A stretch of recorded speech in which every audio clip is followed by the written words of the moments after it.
ಶೂಟಿಂಗ್ನಲ್ಲಿ ಬ್ಯುಸಿಯಾಗಬೇಕಿದ್ದ simple star Rakshit Shetty ಇವತ್ತು police ಠಾಣೆಯ ಮೆಟ್ಟಿಲೇರಿದ್ದಾರೆ. ಇನ್ನು ಯಶವಂತಪುರ ಠಾಣೆಗೆ ಬಂದು 2 ಗಂಟೆಗಳ ವಿಚಾರಣೆಯನ್ನ ಎದುರಿಸಿದ್ದಾರೆ. ಕಾಪಿರೈಟ್ಸ್ ವಿಚಾರದಲ್ಲಿ ಸಂಕಷ್ಟಕ್ಕೆ ಸಿಲುಕಿದ್ದಾರೆ. ಠಾಣೆ ಮೆಟ್ಟಿಲು ಹತ್ತಿಸಿದೆ ಬ್ಯಾಚುಲರ್ ಪಾರ್ಟಿ ಸಿನಿಮಾದ ಹಾಡುಗಳು. ಕೇಳಿದ್ರಲ್ಲ, ನ್ಯಾಯ ಎಲ್ಲಿದೆ? ಇದೇ ಪ್ರಶ್ನೆಯನ್ನ ಇದೀಗ ರಕ್ಷಿತ್ ಶೆಟ್ಟಿ ಕೇಳ್ತಿದ್ದಾರೆ. ಕನ್ನಡ ಸಿನಿಮಾದ ಹಾಡೊಂದು ಇನ್ನೊಂದು ಸಿನಿಮಾದಲ್ಲಿ ಬಳಸುವಂತಿಲ್ಲ ಅನ್ನೋದು ಸರಿನಾ ಅನ್ನುವುದು ರಕ್ಷಿತ್ ಶೆಟ್ಟಿ ಪ್ರಶ್ನೆಯಾಗಿದೆ. ಯಾಕಂದ್ರೆ ನಮ್ಮದೇ ಹಾಡುಗಳನ್ನ, ನಮ್ಮದೇ ಕನ್ನಡದ ಹಾಡುಗಳನ್ನ ನಾವು ಇವಾಗ ಒಂದು ಸಿನಿಮಾ ಮಾಡಬೇಕಾದ್ರೆ ನಾವು ಆದಷ್ಟು ರಿಯಾಲಿಟಿನ ತೋರ್ಸಕ್ಕೆ ಟ್ರೈ ಮಾಡ್ತೀವಿ. ರಿಯಾಲಿಟಿನ ತೋರಿಸಬೇಕಾದ್ರೆ ರಿಯಾಲಿಟಿಯಲ್ಲಿ ನಾವು ಹಾಡುಗಳನ್ನು ಕೇಳ್ತೀವಿ. ಕನ್ನಡ ಹಾಡುಗಳನ್ನ ಕನ್ನಡಿಗರು ಕೇಳಿದೆ ಮತ್ತೆ ಯಾರು ಕೇಳ್ತಾರೆ? ನಾವು ಆ ಹಾಡುಗಳನ್ನ ಕೇಳೋದನ್ನ ಹಂಗಿದ್ರೆ ಸಿನಿಮಾದಲ್ಲಿ ತೋರ್ಸೋಂಗೇ ಇಲ್ವೋ ನಾವು? So what is actually copyright issue? Bachelor party ಅನ್ನೋ ಚಿತ್ರ ನ್ಯಾಯ ಎಲ್ಲಿದೆ ಅನ್ನೋ ಸಾಂಗ್ ಹಾಗೂ ಒಮ್ಮೆ ನಿನ್ನನ್ನು ಕಣ್ತುಂಬ ನೋಡುವಾಸೆ ಅನ್ನೋ ಹಾಡನ್ನ ಬ್ಯಾಕ್ ಗ್ರೌಂಡ್ ನಲ್ಲಿ ಬಳಸಲಾಗಿತ್ತು. ಅದರಲ್ಲಿ ಕಾಪಿರೈಟ್ ವೈಲೇಷನ್ ಆಗಿಲ್ಲ. ಆದರೂ ಕಾಪಿರೈಟ್ ವೈಲೇಷನ್ ಎಂದು ದೂರು ನೀಡಲಾಗಿದೆ. ನಾನು ಕಾನೂನು ಹೋರಾಟ ಮಾಡ್ತೇವೆ, ಇನ್ನಾದ್ರೂ ಯಾವುದು ಕಾಪಿರೈಟ್ ಅನ್ನೋದು ನಮಗೂ ಗೊತ್ತಾಗಬೇಕು. ಕೋರ್ಟ್ ಏನ್ ಹೇಳುತ್ತೆ ನೋಡೋಣ ಅಂದಿದ್ದಾರೆ.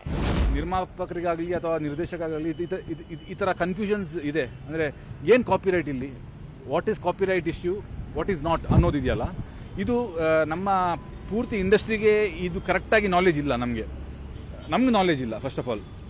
ಆ್ಯಂಡ್ ಅದನ್ನು ಅಡ್ವಾಂಟೇಜ್ ತಗೊಳ್ಳುವಂಥ ಈ ಥರ ಸುಮಾರು ಕೆಲಸಗಳಾಗ್ತಾ ಇದೆ. So we from Paramvah studios ನಾವೇನು ಡಿಸೈಡ್ ಮಾಡಿದ್ವಿ ಅಂತಂದ್ರೆ ಇದನ್ನು ಕೋರ್ಟಲ್ಲಿ ಹೋಗಿ ನೋಡೋಣ. ಹಂಗಿದ್ರೆ ಗೊತ್ತಾಗ್ಲಿ, ನಮಗೆ ಗೊತ್ತಾಗ್ಲಿ, ಎಲ್ರಿಗೂ ಗೊತ್ತಾಗ್ಲಿ ಕಾಪಿರೈಟ್ ಇಶ್ಯೂಸ್, ಕಾಪಿರೈಟ್ ಆಕ್ಟ್ ಏನು ಹೇಳುತ್ತೆ, ಅಟ್ಲೀಸ್ಟ್ ಹೆಂಗೆ ಯೂಸ್ ಮಾಡಬಹುದು ನಾವು ಹಾಡುಗಳನ್ನ.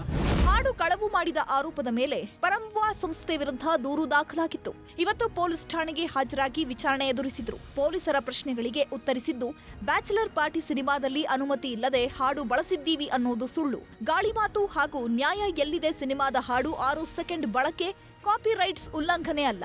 ಇದನ್ನ ಹೀಗೆ ಬಿಟ್ರೆ ಮುಂದಿನ ದಿನದಲ್ಲಿ ಮೊಬೈಲ್ ರಿಂಗ್ ಆದ್ರೂ ಹಣ ಕೇಳ್ತಾರೆ ಎಂದು ಕಿಡಿಕಾರಿದ್ದಾರೆ.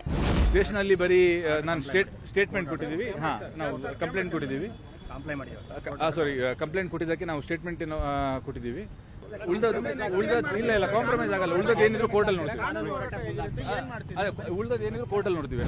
ಎಂಟಿಆರ್ ಮ್ಯೂಸಿಕ್ ಸಂಸ್ಥೆಯ ನವೀನ್ ಯಶವಂತಪುರ ಪೊಲೀಸ್ ಠಾಣೆಗೆ ದೂರು ನೀಡಿದ್ರು. ಎಫ್ಐಆರ್ ಆಧಾರದಲ್ಲಿ ರಕ್ಷಿತ್ ಶೆಟ್ಟಿ ವಿಚಾರಣೆಗೆ ಹಾಜರಾಗಿದ್ರು. ಇನ್ಸ್ಪೆಕ್ಟರ್ಗೆ ವಿಡಿಯೋ ತೋರಿಸಿದ್ದು, ಎಲ್ಲಿ ಯಾವ ಸಂದರ್ಭದಲ್ಲಿ ಎಷ್ಟು ಸೆಕೆಂಡ್ ಬಳಕೆ ಆಗಿದೆ ಅನ್ನೋದನ್ನ ಮನವರಿಕೆ ಮಾಡಿದ್ದಾರೆ. MRT ಮ್ಯೂಸಿಕ್ ಕಂಪನಿಯಿಂದ ಒಂದು ಕಂಪ್ಲೇಂಟ್ ಬಂದಿದೆ, ಒಂದು ಎಫ್ಐಆರ್ನೂ ಆಗಿರ್ತದೆ. ಇದರ ಮೇಲೆ ಕಾಪಿರೈಟ್ ಆ್ಯಕ್ಟ್ನಲ್ಲಿ ಅಂದರೆ ಅವ್ರದ್ದು ಪರ್ಮಿಷನ್ ಇಲ್ಲ, ವಿತೌಟ್ ಪರ್ಮಿಷನ್ ಇಲ್ಲದ್ರೆ ಅವರು ಸಾಂಗ್ಗಳನ್ನು, ಹಾಡುಗಳನ್ನು ಅವರು ಮೂವಿನಲ್ಲಿ, ಈ ಬ್ಯಾಚುಲರ್ ಪಾರ್ಟಿ ಅಂತ ಏನು ಮೂವಿ ರಿಲೀಸ್ ಆಗಿದೆ ಅದರಲ್ಲಿ ಯೂಸ್ ಮಾಡಿದರೆ ಅಂತ ಒಂದು ಕಂಪ್ಲೇಂಟ್ ಆಯಿತು. ಆ ನಿಟ್ಟಿನಲ್ಲಿ ಒಂದು ಎಫ್ಐಆರ್ನೂ ಮಾಡಲಾಗಿದೆ. ಸೊ ಹಾಗಾಗಿ ಅವ್ರಿಗೆ ಒಂದು ನೋಟಿಸ್, 41A ನೋಟಿಸ್ನಲ್ಲಿ ಅವ್ರಿಗೊಂದು ನೋಟಿಸ್ ಕೊಡಲಾಯಿತು. ಇವತ್ತು ಅವ್ರು ನಮ್ಮ ಪೊಲೀಸ್ ಸ್ಟೇಷನ್ಗೆ ಬಂದು ಒಂದು ಅವರು ಸ್ಟೇಟ್ಮೆಂಟ್ ಕೊಟ್ಟಿದ್ದಾರೆ.